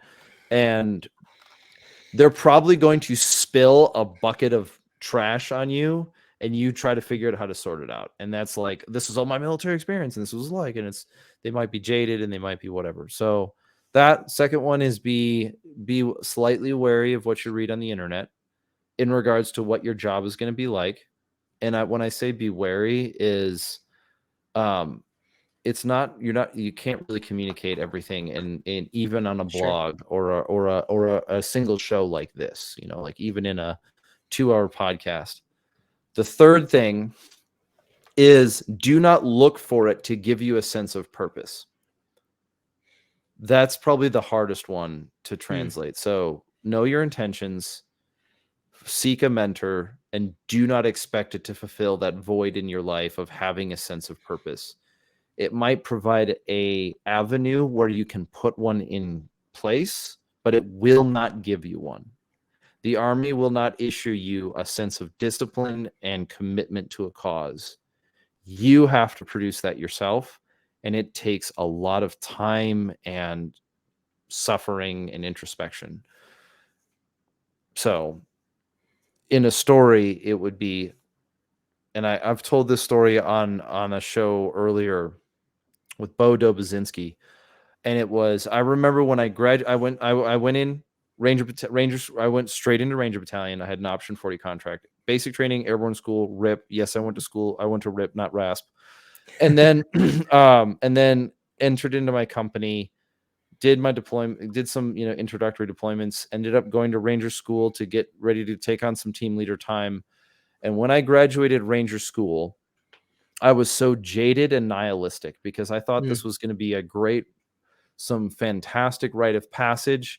And what I thought it was going to do is that when I graduated Ranger school, I would know who I was and where I was going and the world. and I would have this laser-like vision on the mission and I would think, oh, the secret of the purpose would be found. Like, I am a Ranger. I've got a tab and a scroll and a CIB, and I've got another scroll because you got a deployment one, and I've got, deployments under my belt, and I've got all these things. And before then, and long before then, I thought that was going to give me this sense of fulfillment that was going to make the rest of my life be one clear-minded step ahead of another. And what ended up happening when I graduated Ranger School is my parents, who were in a financially difficult time, made a sacrifice to come down and visit us to see my graduation. And I straight up stole it from my father, in the sense of, okay, I got my tab. Can we go now? I just want a burger.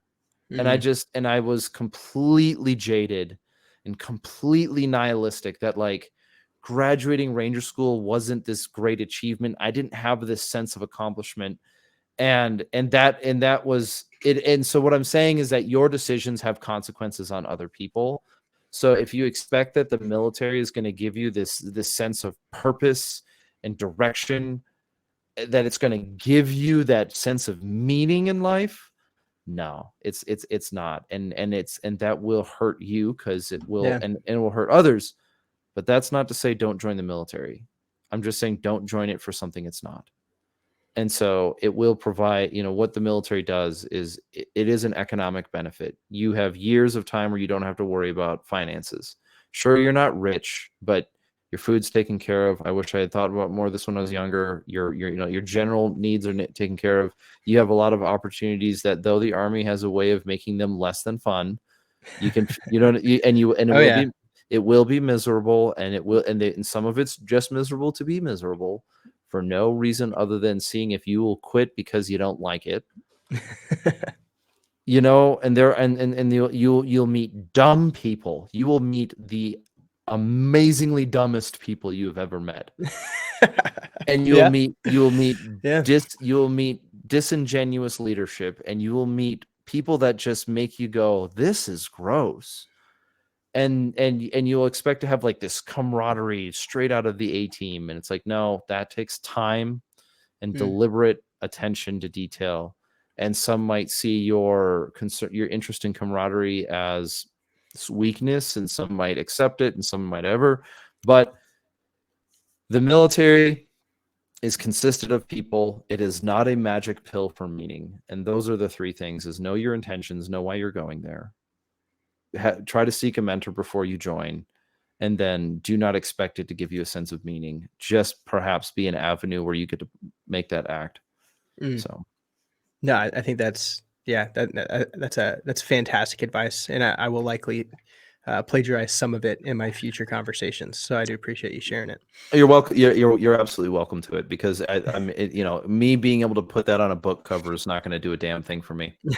On the family stuff, I generally concur with your assessment from that like period in time that you were talking about on family life and where the family ranked in the priority during service, early in my service, which would have been late in your service. I think that it has certainly gotten better over time. Programs and systems only do so much. I mean, you can have all the FRG events in the world, and you can preach achieving some degree of work-life balance as a talking point as much as you want. But the reality is training cycles, deployments, op tempo, all that stuff is going to trump the family every single time. I still see the trend of, people getting married young. I still see a trend of at least at first glance appears to be a higher than normal divorce rate. Certainly see kids being introduced into families much younger than is typical of my peers, that in the civilian world. And I don't know how you necessarily can change all of that. It would require just a massive culture shift, and I don't know if it would all be good or without consequence. Um, because the nature of the job is such that it is extraordinarily demanding. You do have to maximize time to training to make sure that you're successful when you're doing the job for real. Uh, and you do have to go do the job, whether it's like a training deployment or a combat deployment or whatever the case may be. It comes with a lot of time away, and significantly more than I anticipated. When I volunteered to serve, I certainly expected to go overseas. I certainly expected to train. I did not expect to miss as much, of my, at that point, very young children's life that early. And that all comes with like pretty significant consequences on the home front. And it takes, like there's all sorts of cliches you can say about military wives, but the reality is, for someone to be willing to put up with that, it does take a pretty special personality and a pretty special person. So like selecting the right individual to spend the rest of your life with is an important decision for all people, men and women alike. But there's certain attributes that have to exist if you're going to, have a marriage and a family whenever you're in the military. I think that as a whole, the service is doing more to try to take care of their people. Some of that has been brought on by headlines that are less than ideal, particularly in, housing has been like a major issue as of late.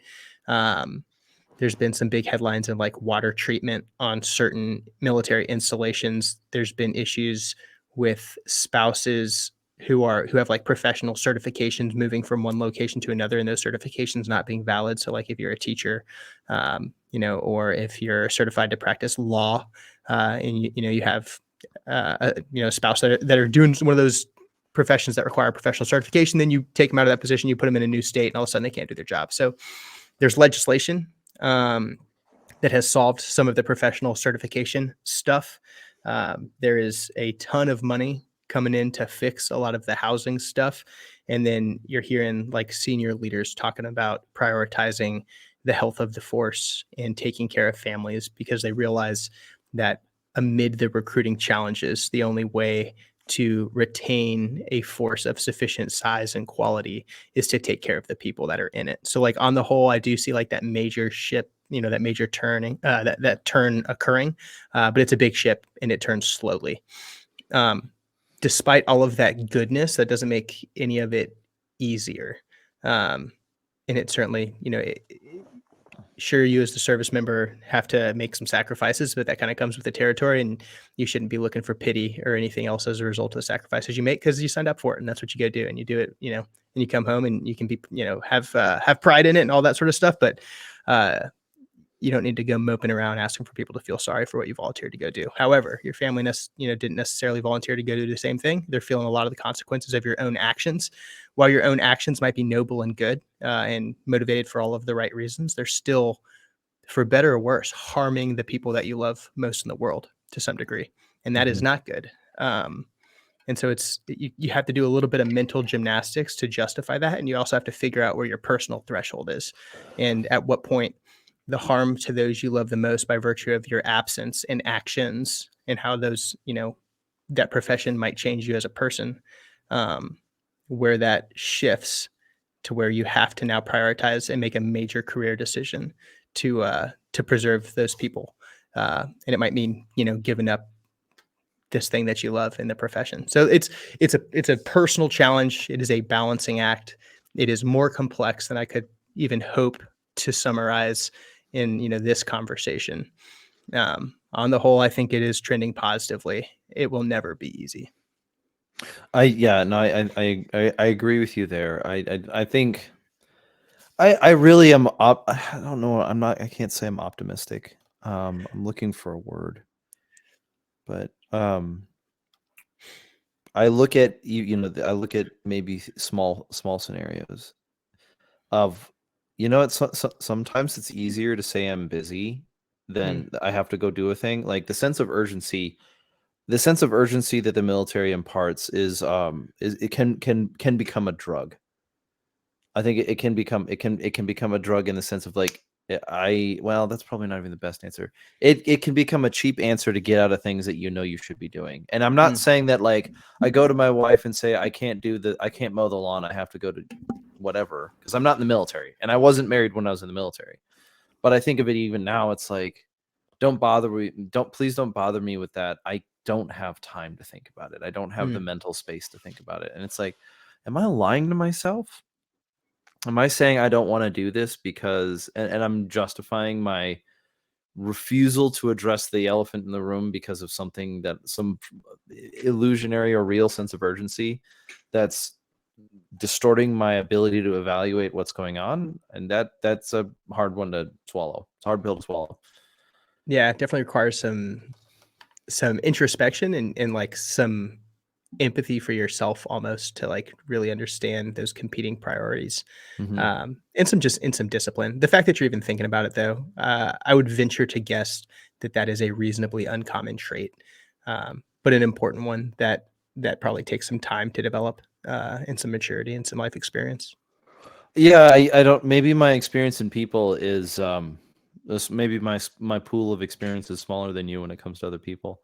I I don't know yet. You know, it's like I don't know. It's not about it's not Yeah. really about comparison. It's just sort of like I I I have this intellectual problem. Let me put it this way.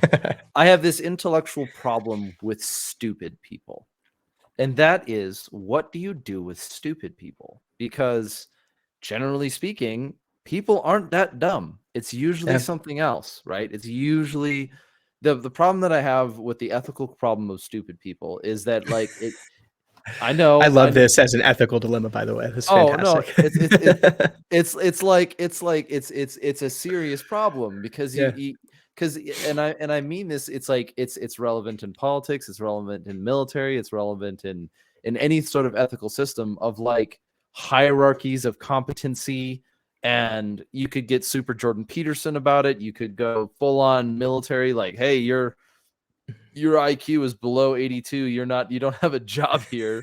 You could do TBI related injuries and methodology. You could be, DSM-5, what is considered a mental whatever, all these disillusionment to schizophrenia to like whatever. Like I get it. I don't mean to be completely sardonic about it, but it's like, okay, so here's the problem.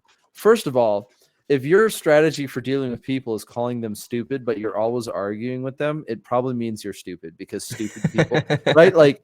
Yeah. Because you're beginning with a series of assumptions and propositions, which states something like a stupid person is a person who cannot learn from new information, and therefore I'm going to argue with you, knowing that I'm you're gonna provide stupid, you that new information. Yeah. which means that I am incapable of wielding and or under I'm that which it's just like it implies that I am also like a fool. He who argues with fools is himself a fool, right? Mm. Which then you have to separate the dilemma of like, well, what is the qualification of a fool and how far do you go down to it? And it's like, man, oh man, oh man, like Mm. I would rather have somebody who is less capable and more ethical than somebody who is more capable and less ethical.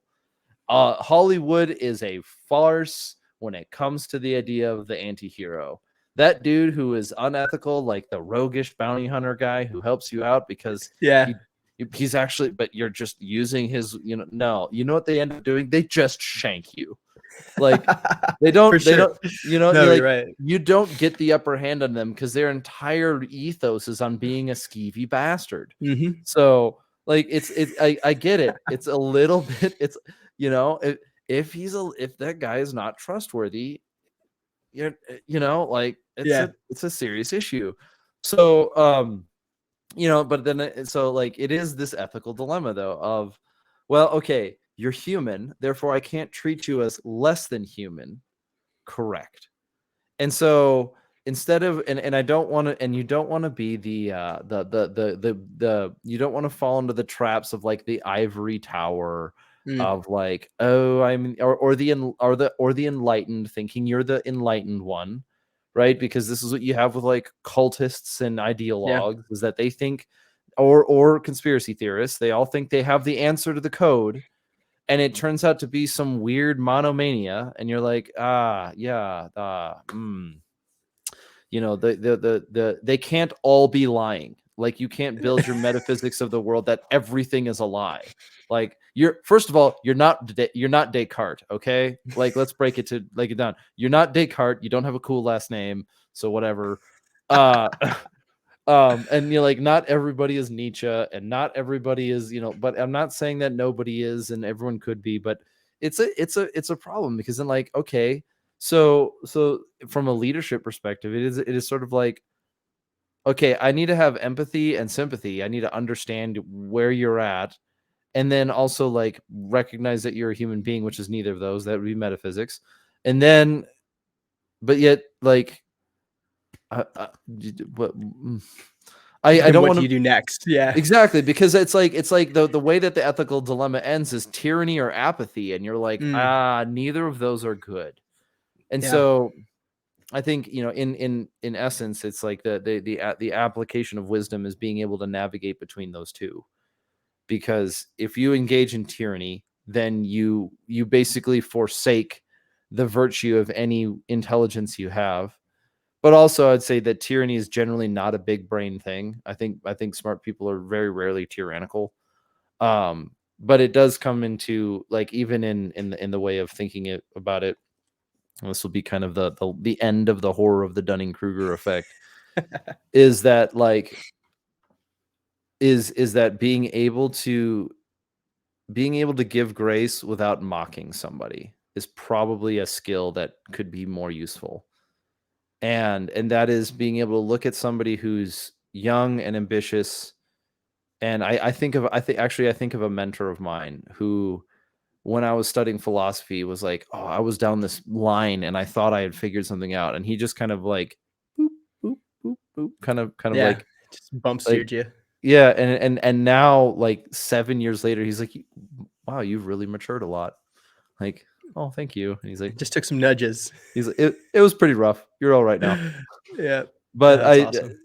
and so the horror of the Dunning-Kruger effect being like, you can't tell a dumb person they're dumb Yeah. because it doesn't work, and it doesn't work for you. It doesn't work for them. There's no utility in it.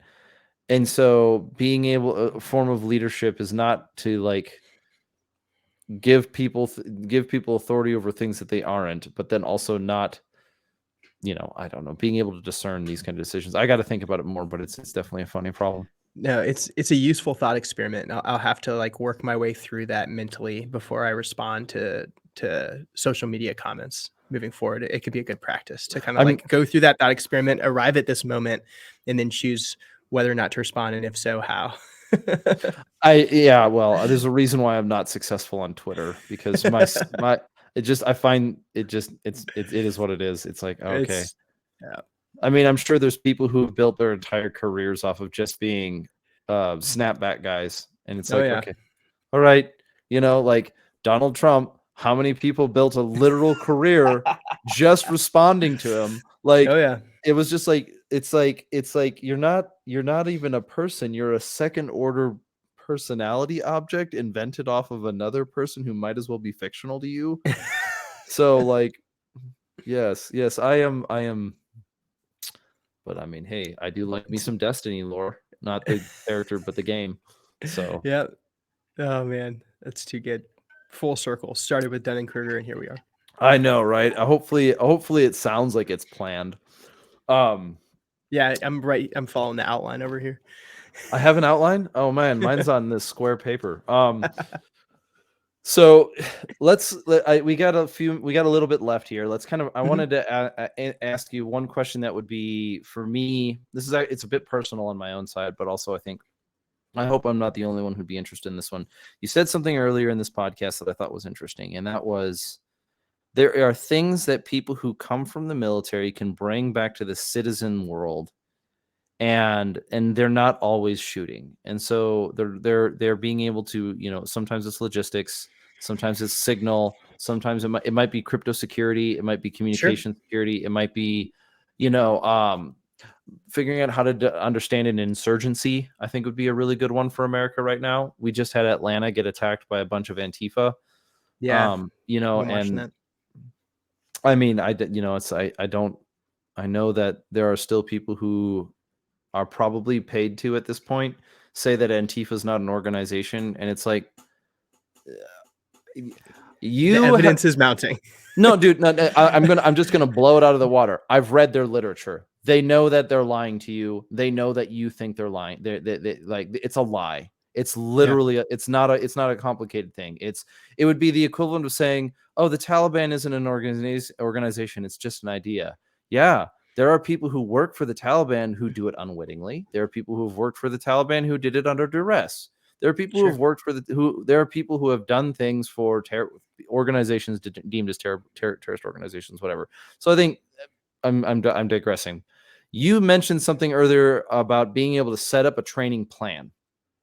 And your attitude, not your attitude, but in the framework that we're talking about, you were referring to mostly a military environment, right? As you move your way through leadership, one of the responsibilities of leadership is being able to look at the people that you're in charge of and develop their skills. A team leader needs to be able to develop the skills of his privates on how to reload a rifle, enter a doorway, clear a house, run a radio, maybe not program it, but like, know how, this is how old I am, know what an embedder is, They're still floating around out there. like load a Gustav belt, fix a belt fed, and so a team leader has to do that. And a squad leader passes things on to his team leaders, like how to, do this, and then, and all the way up. But then like on a certain leadership level, you need to be able to establish a training plan, because you cannot yourself instigate all levels of training, from clearing and weapons maintenance to battle drill 1 alpha on a platoon level. Yep. What would you recommend? How would you present a training plan to somebody who is not in the military? So that's a great question, and probably hopefully a valuable one. I think people who are already building training plans for shooting and already building workout plans or study plans in academia already have the foundation of designing like a successful plan.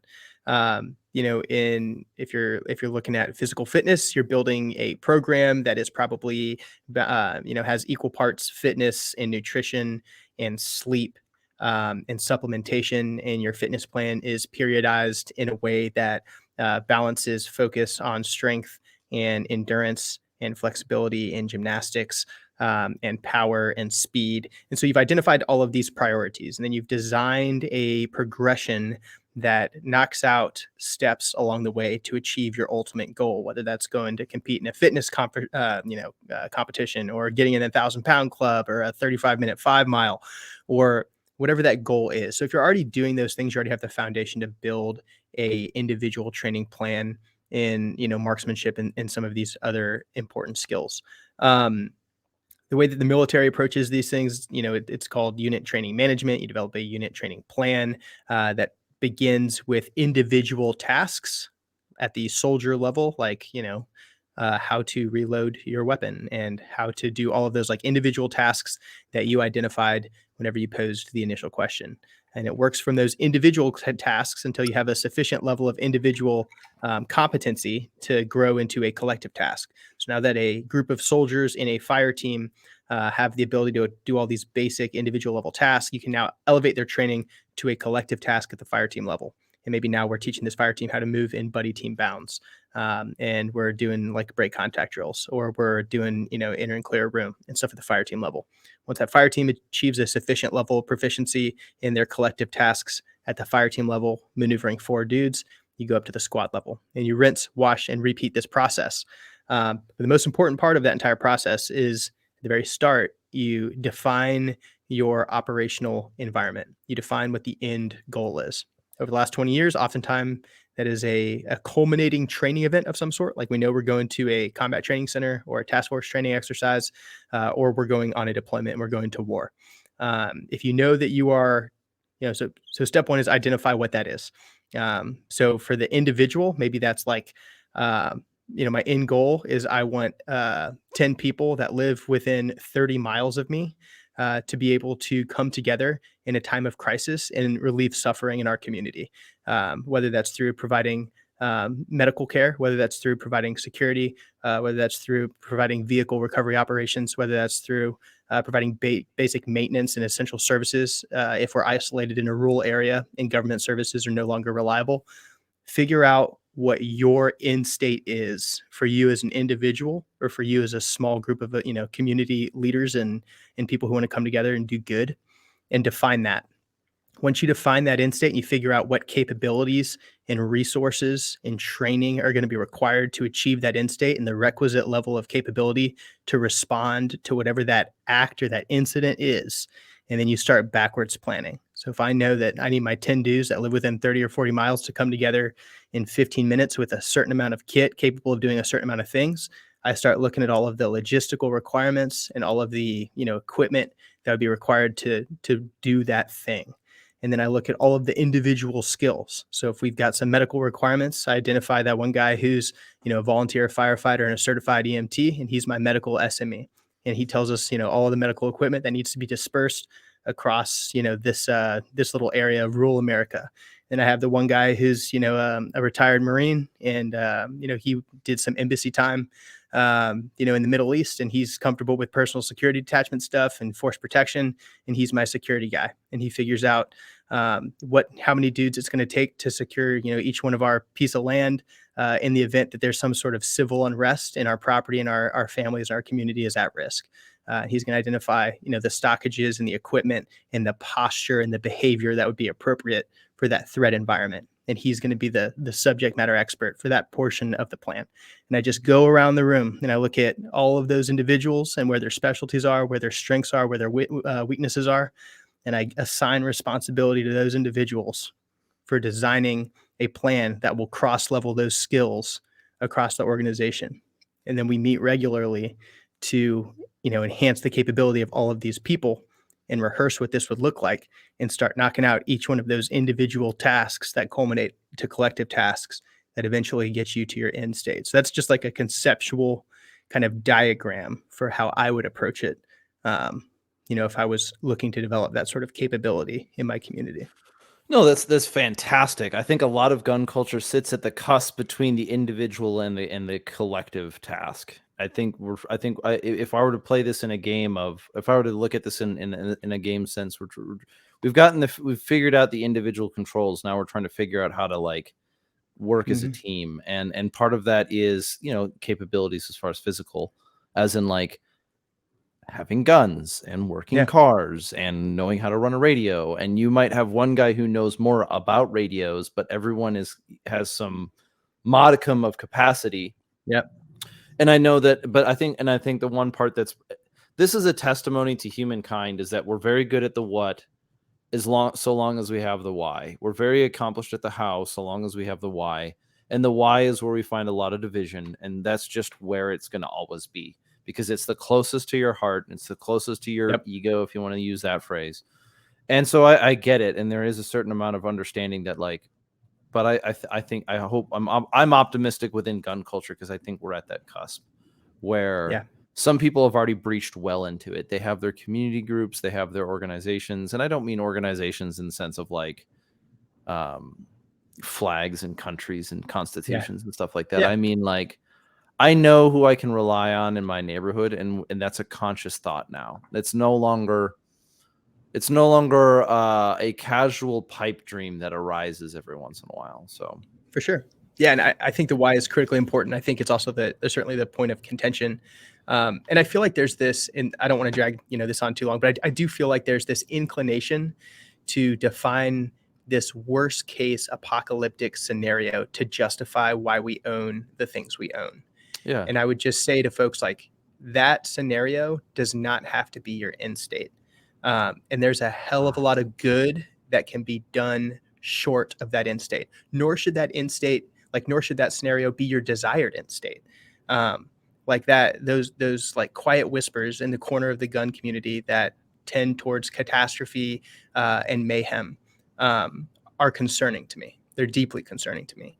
And I think that as a whole, we are better off when our communities and these little organizations of people are coming together to do those things that I listed. And that's like take care of each other and protect their communities and provide services and care for their communities so that, they're living in a secure place and their property is secure and their kids and their family and their access to, medicine and food and water and heat and electricity are cared for. Like that's where we add the most value. And, frankly, that's where the community as a whole advances in the public discourse and grows, and tending towards that that mayhem and that catastrophe and that worst case scenario will only further ostracize and isolate.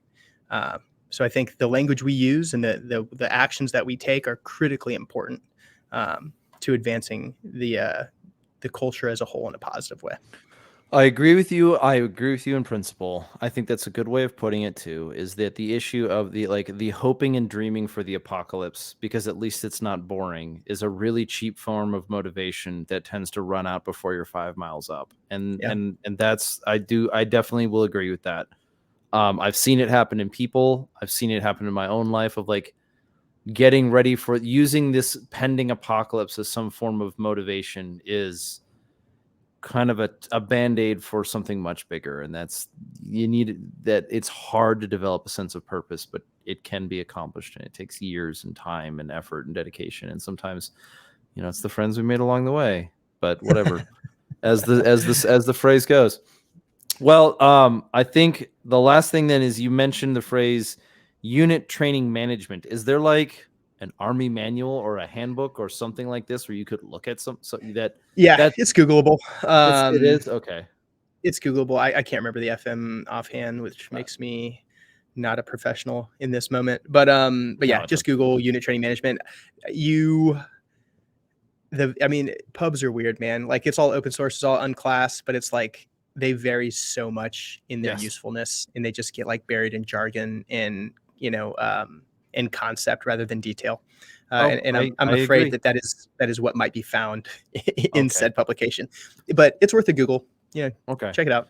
Well, I mean, that's a good piece of information, because even being able to look at like what would somebody be interested in and talk, because I mean, again, you're talking about gun culture, which is kind of expanding into like radios and medical. I mean, it's been there for a while, but like, I think it's a good direction. So maybe somebody's looking at going, I need to pick up a new skill, and I am not really sure where I'm going to place it, and so they're trying to organize it, and it's a process, but so be it. So, well, thanks. Is there anything you want to plug before we head out tonight? Is there? Well, tonight, whatever time it is. I know when this is going live. Not really. I'm easy to find. Instagram, Twitter, YouTube, just controlled pairs, and you will find me. Yeah, well, Justin, thank you very much for coming on the show and having this discussion on the fusion of gun culture and video games and how we think about, like the leadership part was really helpful. I really did think that. I think that's quite a gem to have on here. So thank you very, very much. I appreciate that. Great conversation. I appreciate you having me. I really did enjoy it. Oh, good. I'm glad. Maybe we'll have you on again someday. If there's a new game, or a new something, maybe not even a game related thing, but there's something of relevance, just you can reach out and we'll see what time things work out for. Sure. But yeah, absolutely. Well, then in closing, for those who are still listening, this has been the Redacted Culture Cast. We are thankful for your time, and we hope that through conversations like this, we continue to elevate. Well, that's a little too, let's see, for my Minnesota listeners, that's a little too Edina for me. Let's just end there, because now I will walk away in shame. But no, how dare you? But yeah, for those who are listening, thank you very much. I really appreciate the time. And as gun culture continues to grow and mature, I'm glad that we get to be a part, together on this journey. So we'll talk to you later, and we'll see you soon.